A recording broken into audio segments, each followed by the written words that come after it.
ایران بحران کی حالت میں ہے، آبنائے ہرمز فوری کھولنے کا مطالبہ کیا ہے امریکی صدر ڈونلڈ ٹرمپ کا یہ دعویٰ۔ ایرانی قیادت چاہتی ہے کہ ہم آبنائے ہرمز کی ناکہ بندی ختم کر دیں۔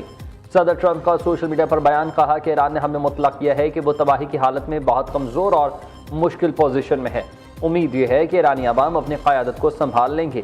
دوسری جانب امریکی ٹی وی CNN نے دعویٰ کیا کہ ایران آئندہ چند روز میں جنگ کے خاتمے کے لیے نئی تجاویز پیش کرے گا۔ رپورٹ کے مطابق ایرانی وزیر خارجہ تہران آمد پر نئی تجاوزات پر قیادت سے مشاورت کریں گے۔ مجتبی خامنہئی سے رابطے میں مشکلات کے باعث فیصلہ سازی سست روی کا شکار ہے۔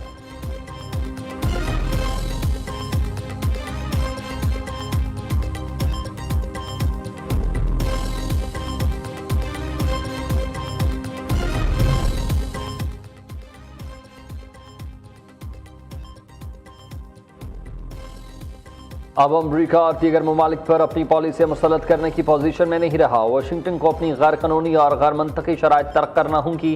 آزاد ریاستیں اپنے فیصلے خود کرنے کی صلاحیت رکھتی ہیں، امریکہ کو یہ حقیقت تسلیم کرنا ہوگی۔ ترجمان ایرانی وزارت دفاع رضا طلعتی نیک کا یہ بیان۔ ایرانی سفیر رضا میر مقدم نے ایکس پر بیان میں کہا کہ سفارتکاری عالمی ہم آہنگی کے قابل اعتماد پیامبر اور امن کے معمار ہوتے ہیں۔ پاکستانی سفارتکاروں نے وفود اور مذاکرات کے انتظامات میں انتھک محنت کی۔ نائب وزیر اعظم اسحاق ڈار کی سفارتی کوششوں پر تہہ دل سے خراج تحسین پیش کرتا ہوں۔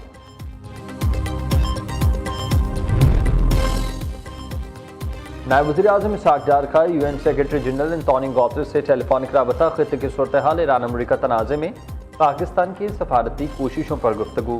انتونیو گوتریس کا پاکستان کے ثالثی کے لیے اقوام متحدہ کی مکمل حمایت کا اعادہ، کہا کہ عالمی امن و استحکام کے لیے پاکستان کا کردار قابل ستائش ہے۔ عالمی برادری پاکستان کے تعمیری کردار کی قدر کرتی ہے۔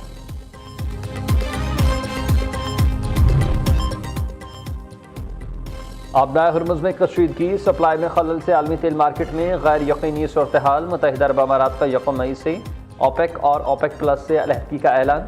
UAE کی آئل فروخت پالیسی میں خود مختاری حاصل کرے گا۔ فیصلہ قومی مفادات، طویل المدتی معاشی حکمت عملی کے تناظر میں کیا گیا۔ غیر ملکی میڈیا کے مطابق عالمی تیل مارکیٹ پر فیصلے کے اثرات متوقع ہیں۔ تیل پیدا کرنے والے ممالک کی تنظیم اوپیک کا قیام 1960 میں عمل میں آیا تھا۔ سعودی عرب، ایران، عراق اور کویت اوپیک کے اہم رکن ہیں۔ اوپیک پلس میں روس سمیت دیگر ممالک شامل۔ اوپیک اور اوپیک پلس آئل کی پیداوار قیمتوں کا تعین کرتے ہیں۔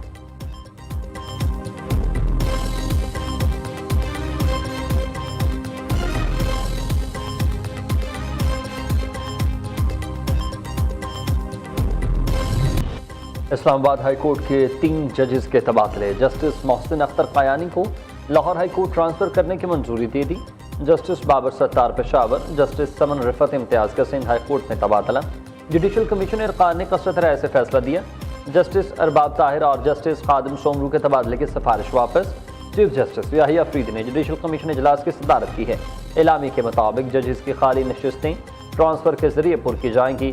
خالی اسامی کو نئی تقرری کے لیے اوپن نہیں کیا جائے گا۔ فیصلے کا مقصد ہائی کورٹس کے درمیان ججز کی تعیناتی میں توازن برقرار رکھنا اور نظام کو مؤثر بنانا قرار دیا گیا۔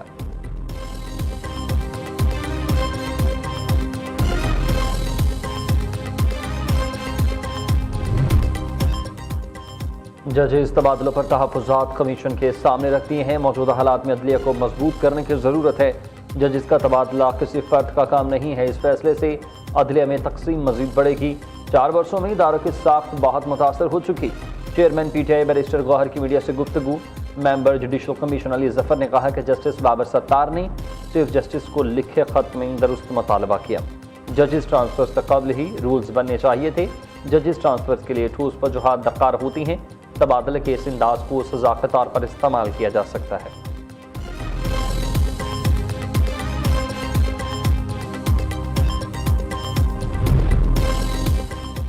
صدر مملکت آصف علی زرداری کا چین کے شہر ثانیہ پہنچنے پر والہانہ استقبال۔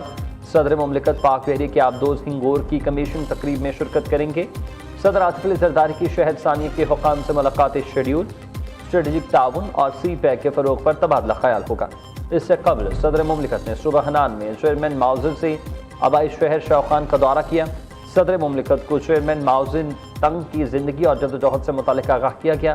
صدر زرداری نے چین کے انقلابی رہنما کو خراج عقیدت پیش کیا۔ سندھ کے سینئر وزیر شرجیل انعامی نے کہا کہ صدر آصف علی زرداری کا دورہ پاک چین تعلقات کو مزید مضبوط بنانے کی جانب ایک اہم پیش رفت ہے۔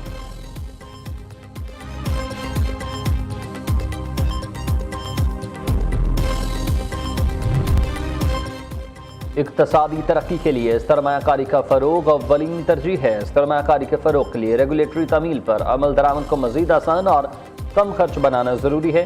برآمدات بڑھانے کے لیے ملکی اور غیر ملکی سرمایہ کاروں کو سہولیات کی فراہمی یقینی بنائی جائے گی۔ وزیر اعظم شہباز شریف کا سرمایہ کاری کے فروغ پر جائزہ اجلاس سے خطاب۔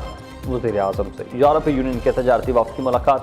شہباز شریف نے کہا کہ یورپی یونین پاکستان کا سب سے بڑا تجارتی پارٹنر ہے۔ حکومت یورپی یونین کے ساتھ سرمایہ کاری کو مزید فروغ دینا چاہتی ہے۔ وزیر اعظم شہباز شریف کا مئی میں چین کا دورہ متوقع۔ چینی قیادت سے ملاقاتیں بھی شیڈیول۔ دو طرفہ تعلقات اور اقتصادی تعاون پر بات چیت بھی ہوگی۔ شہباز شریف مشرق وسطی بحران سے متعلق چینی قیادت کو اعتماد میں لیں گے۔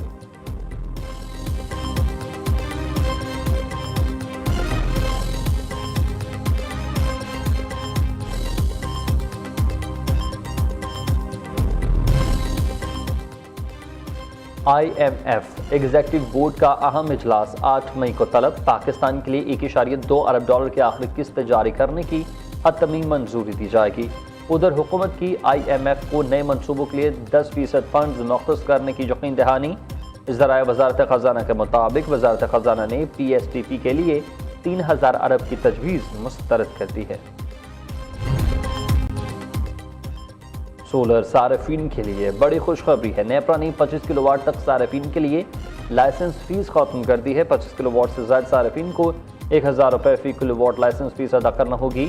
نیپرا نے نوٹیفیکیشن جاری کر دیا ہے۔ اطلاق 9 فروری 2026 سے ہوگا۔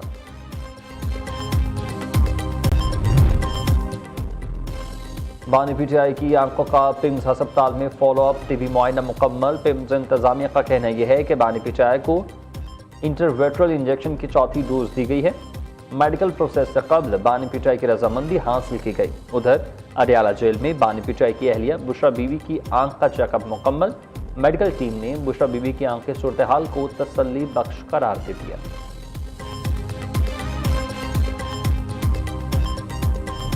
پاک فوج ملک کی دفاع کو ناقابل تصویر بنانے کے لیے پرعزم ہے۔ آرمی راکٹ فورس کمانڈ کا مقامی طور پر تیار کردہ فتح 2 میزائل کا کامیاب مشق کا مظاہرہ۔ ISPR کے مطابق میزائل جدید ترین ایونگز اور جدید ترین نیویگیشنل ایڈز سے لیس ہے۔ تربیتی لانچ کا مقصد فوجی تربیت، تکنیکی پیرامیڈیکلز اور سب سسٹمز کی جانچ تھا۔